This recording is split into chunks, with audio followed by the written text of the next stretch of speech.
AMPATH, the academic model providing access to healthcare, has been providing free care to HIV-infected patients in Kenya for over 10 years. AMPATH cares for over 75,000 active HIV patients and has never had problems supplying medications. However, HIV, TB, and malaria are only the tip of the iceberg of health problems, yet there is no sustainable funding for other drugs.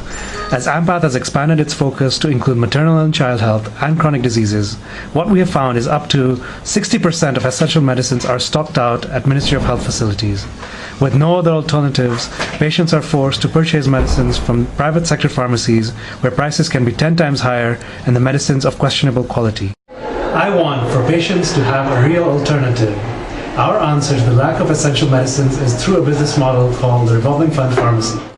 We work with the Ministry of Health to provide medicines at a small cost at a pharmacy that serves as a backup for the Ministry of Health pharmacy. This offers a feasible alternative to the higher prices of medicines in the commercial sector. Our goal is to create a paradigm shift so that resource-constrained patients are viewed as a viable market.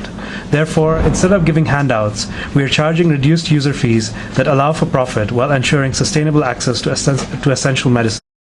In the last year that we have piloted the Revolving Fund Pharmacy model, we have been able to generate a profit margin of about 13 to 15%, while our operating costs are about 10% of the sales. The key point is that these pharmacies are able to continue restocking themselves without the need for further injection of funds. We now feel that we are ready to scale up the model to additional sites so that we can have a greater impact on patient outcomes.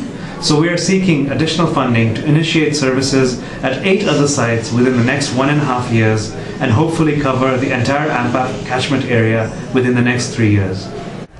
Our hope is that through this model, the government will realize the need for stocking essential medicines so that patients are able to improve